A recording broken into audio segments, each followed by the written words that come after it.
আসসালামু আলাইকুম। বার্তা বৈঠক সংবাদ বুলেটিনে স্বাগত জানাচ্ছি আমি রাকিব হাসান। প্রথমেই সংবাদ শিরোনাম। সাবেক নৌমন্ত্রী শাহজাহান খান গ্রেপ্তার। আওয়ামী লীগের মেয়াদে লাইসেন্স পাওয়া ১,৬৫৪টি অস্ত্র এখনও জমা পড়েনি। আরজি করে চিকিৎসক ধর্ষণ হত্যা মামলায় সোমবার সুপ্রিম কোর্টে আবার শুনানি। জনপ্রিয় ম্যাগাজিন অনুষ্ঠান ইত্যাদি এবার অনুষ্ঠিত হচ্ছে শেরপুরে। বাংলাদেশ দলের অলরাউন্ডার সাকিব আল হাসান এখন কোথায়? এতক্ষণ শুনছিলেন সংবাদ শিরোনাম, এবার বিস্তারিত। সাবেক নৌমন্ত্রী শাহজাহান খান গ্রেপ্তার।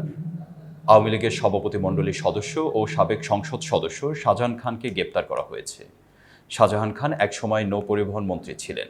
ঢাকা মহানগর গোয়েন্দা পুলিশের যুগ্ম কমিশনার মোহাম্মদ রবিউল ইসলাম ভূঁইয়া এ তথ্য নিশ্চিত করেছেন। রবিউল হোসেন বলেন, গতকাল বৃহস্পতিবার রাতে রাজধানীর ধানমন্ডি এলাকা থেকে শাহজাহান খানকে গ্রেপ্তার করা হয়।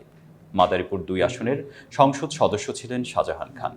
তিনি প্রথমবার ১৯৮৬ সালে স্বতন্ত্র প্রার্থী হিসাবে মাদারীপুর ২ আসন থেকে জাতীয় সংসদের সদস্য নির্বাচিত হন।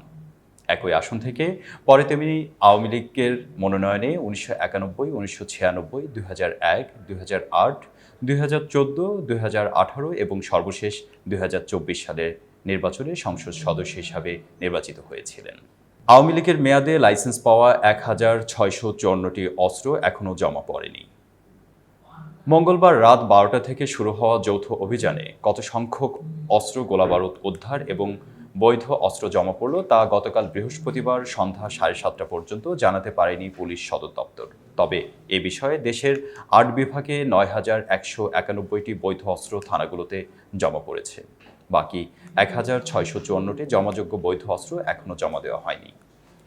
মঙ্গলবার দিবাগত রাতে পুলিশ সদর দপ্তরে দেওয়া তথ্য মতে ছাত্র জনতার অভ্যুত্থানের দিন ও পরদিন ১১ ধরনের মোট ৫,৮২৯টি অস্ত্র লুট হয়। এর মধ্যে ৩,০৬৩টি উদ্ধার করা হয়েছে। মঙ্গলবার রাত ১২টা ছিল সব ধরনের বৈধ অস্ত্র জমা দেওয়ার শেষ সময়। উদ্ধার তালিকার মধ্যে বিভিন্ন থানা থেকে লুট করা অস্ত্র যেমন রয়েছে, তেমনি রয়েছে লাইসেন্স স্থগিত হওয়া বৈধ অস্ত্র। অস্ত্র জমা দেওয়ার সময়সীমা শেষে সশস্ত্র বাহিনী, পুলিশ, র্যাব, বিজিবি, কোস্টগার্ড, আনসারের সমন্বয়ে যৌথ অভিযানিক দল গঠন করে অস্ত্র উদ্ধার অভিযান শুরু করা হয়। অভিযানের আগে মঙ্গলবার রাতে পুলিশ সদর দপ্তর বলেছে, সারা দেশে পুলিশের বিভিন্ন স্থাপনা থেকে ৫,৮২৯টি বিভিন্ন ধরনের অস্ত্র লুট হয়। এর মধ্যে এখনও ২,০৬৬টি অস্ত্র উদ্ধার করা যায়নি। গোলাবারুদের মধ্যে লুট হয় বিভিন্ন বোরের ৬,০৬,৪৪২টি গুলি, যার মধ্যে এখনও উদ্ধার হয়নি ৩,২০,৬৬০টি। লুট করা ৩১,০৪৪টি কাঁদানো গ্যাসের শেলের মধ্যে ৮,৯০৫টি এখনও উদ্ধার করা যায়নি। সাউন্ড গ্রেনেড লুট করা হয়েছিল ৪,৬৯২টি। এর মধ্যে এখনও ২,৫৭৬টি উদ্ধার করা যায়নি। অভিযানে লুট হওয়া ও বৈধ অস্ত্র কতগুলো উদ্ধার ও জমা পড়েছে এ বিষয়ে জানতে চাওয়া হলে গতকাল সন্ধ্যা ৭:৩০টার দিকে পুলিশের গণমাধ্যম ও জনসংযোগ বিভাগের সহকারী মহাপরিদর্শক এনামুল হক বলেন, সদর দপ্তরের অপারেশন শাখা থেকে যৌথ অভিযানের তথ্য এখনও তারা পাননি। তবে পুলিশ সদর দপ্তরের আরেক কর্মকর্তা বলেন, পুলিশের লুট হওয়া সব ধরনের অস্ত্র এবং লাইসেন্স নেওয়া আগ্নেয়াস্ত্র উদ্ধার না হওয়া পর্যন্ত অভিযান চলবে। মঙ্গলবার রাত থেকে জোরে সোরে যৌথ অভিযান শুরু হয়নি। আজ শুক্রবার থেকে সারা দেশে আইন শৃঙ্খলা রক্ষাকারী বাহিনীর জোরালো অভিযান চালানো হবে। আরজি করে চিকিৎসক ধর্ষণ হত্যা মামলায় সোমবার সুপ্রিম কোর্টে আবার শুনানি। পশ্চিমবঙ্গের কলকাতার আরজি কর মেডিকেল কলেজে গত ৯ আগস্ট নারী চিকিৎসককে ধর্ষণ ও হত্যার ঘটনায় দায়ের করা মামলার পরবর্তী শুনানির দিন আগামী সোমবার ধার্য করেছেন ভারতের সুপ্রিম কোর্ট। এর আগে সর্বোচ্চ আদালত এ মামলার শুনানির দিন গতকাল বৃহস্পতিবার ধার্য করেছিলেন, কিন্তু এদিন প্রধান বিচারপতি আদালতে অনুপস্থিত ছিলেন। এতে মামলার শুনানির দিন নতুন করে ধার্য করা হয়। পরবর্তী শুনানির দিন সোমবার মামলার অগ্রগতি প্রতিবেদন পর্যবেক্ষণ করতে পারেন প্রধান বিচারপতি ডিভিশন বেঞ্চ।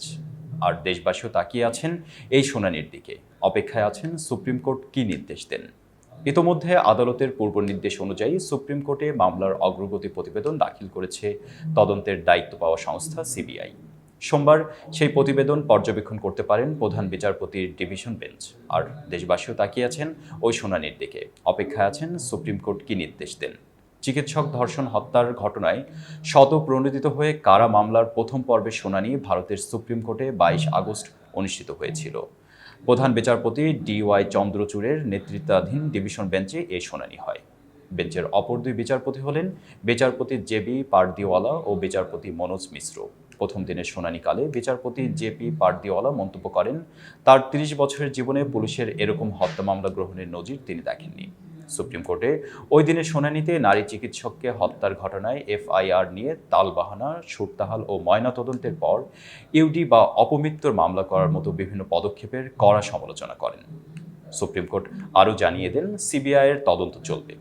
মামলায় কলকাতার এক পুলিশ কর্মকর্তাকেও সুপ্রিম কোর্ট হাজির হওয়ার নির্দেশ দেন। জনপ্রিয় ম্যাগাজিন অনুষ্ঠান ইত্যাদি এবার অনুষ্ঠিত হচ্ছে শেরপুরে। ইতিহাস, ঐতিহ্য, সভ্যতা, সংস্কৃতি, প্রত্যন্ত সম্পদ, মুক্তিযুদ্ধের গৌরবময় স্থান, আকর্ষণীয় পর্যটন কেন্দ্র, প্রাকৃতিক সৌন্দর্য ও জনগুরুত্বপূর্ণ স্থানগুলো সম্পর্কে জানাতে ও জানতে দেশের বিভিন্ন স্থানে গিয়ে ইত্যাদি ধারণ করা হয়। সে ধারাবাহিকতায় এবারে পর্ব ধারণ করা হয়েছে শেরপুরে। মঞ্চ নির্মাণ করা হয়েছে শেরপুরের নালিতাবাড়ী উপজেলার গাঢ় পাহাড় এলাকায় অবস্থিত দৃষ্টিনন্দন মধুটিলা ইকো পার্কে। সীমান্তবর্তী এই সবুজ পার্কের সবুজের সমারোহের সঙ্গে সঙ্গতি রেখে বিভিন্ন প্রজাতির গাছ দিয়ে মোড়ানো মঞ্চে ধারণ করা হয় এবারের ইত্যাদি। জনপ্রিয় ম্যাগাজিন অনুষ্ঠান ইত্যাদির নির্মাণ প্রতিষ্ঠান ফাগুন অডিও ভিশনের এক সংবাদ বিজ্ঞপ্তিতে এসব তথ্য জানানো হয়েছে। এতে বলা হয়েছে, অনুষ্ঠানের বিভিন্ন পর্ব ধারণ করা হয় জুলাই মাসের শুরুর দিকে। নালিতাবাড়ীতে ধারণ হলেও দর্শকেরা আসেন 50 থেকে 100 কিলোমিটার দূরে অবস্থিত বিভিন্ন উপজেলা থেকেও। ইত্যাদির এ পর্বে একযোগে বিটিভি ও বিটিভি ওয়ার্ল্ডে প্রচারিত হবে 6 সেপ্টেম্বর শুক্রবার রাত 8টা বাংলা সংবাদের পর। অনুষ্ঠানটির প্রচার তারিখ গত 26 জুলাই থাকলেও বিদ্যমান পরিস্থিতির কারণে অনুষ্ঠানটির প্রচার করা হয়নি। ইত্যাদি রচনা, পরিচালনা ও উপস্থাপনা করেছেন হানিফ সংকেত। এবারের অনুষ্ঠানে শেরপুরের পালাগানের শিল্পী তারা বয়াতি এবং পান্থকানায় একটি ভিন্ন রকম লোকসঙ্গীত পরিবেশন করেছেন। গানটির কথা লিখেছেন কবির বকুল।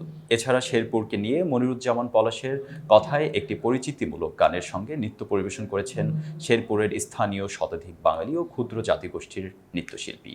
নাচটির কোরিওগ্রাফি করেছেন কমলকান্তি পাল, কণ্ঠ দিয়েছেন রাজীব ও তানজিনা রুমা। দুটি গানেরই সুর করেছেন হানিফ সংকেত এবং সঙ্গীতায়োজন করেছেন মেহেদি। দর্শক পর্বের নিয়ম অনুযায়ী ধারণ স্থান শেরপুরকে ঘিরে প্রশ্নোত্তরের মাধ্যমে উপস্থিত দর্শকের মধ্য থেকে বিভিন্ন সম্প্রদায়ের 4 জন দর্শক নির্বাচন করা হয়। দ্বিতীয় পর্বে নির্বাচিত দর্শকদের সঙ্গে অংশগ্রহণ করেন বৃহত্তর ময়মনসিংহের সঙ্গীতশিল্পী অলিমের শিকড় সন্ধানী। ইত্যাদি সবসময় দেশের প্রত্যন্ত অঞ্চল থেকে প্রচার বিমুখ জনকল্যাণে নিবেদিত মানুষদের তুলে ধরার পাশাপাশি প্রত্যন্ত অঞ্চলের অচেনা বিষয় ও তথ্যভিত্তিক শিক্ষামূলক প্রতিবেদন প্রচার করে আসছে। সেই ধারাবাহিকতায় এবারে পর্বে রয়েছে কয়েকটি প্রতিবেদন। রয়েছে শেরপুরের উপর একটি তথ্যভিত্তিক প্রতিবেদন। শেরপুরের বিভিন্ন দর্শনীয়, আকর্ষণীয় পর্যটন কেন্দ্র ও প্রত্যন্ত সম্পদের উপর প্রতিবেদন ছাড়াও এখানকার জিআই পণ্য, তুলসীমালা চাল ও ধান গবেষক চাটকিয়া গ্রামের কৃষক সেন্টু কুমার হাজংয়ের ওপর রয়েছে একটি প্রতিবেদন। শেরপুরের মঞ্চে যথারীতি সমসাময়িক বিভিন্ন প্রসঙ্গ নিয়ে রয়েছে নানি নাতনির কথার মাতামাতি।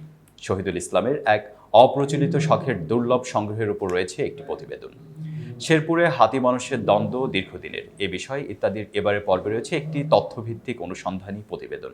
বিদেশি প্রতিবেদন পর্বে রয়েছে চীনের রাজধানী বেইজিংয়ের অবস্থিত চীনের কেন্দ্রীয় টেলিভিশন ভবন, চায়না টাওয়ার ও বিশ্বের মহাবিস্ময় চীনের মহাপ্রাচীরের উপর একটি তথ্যবহুল প্রতিবেদন।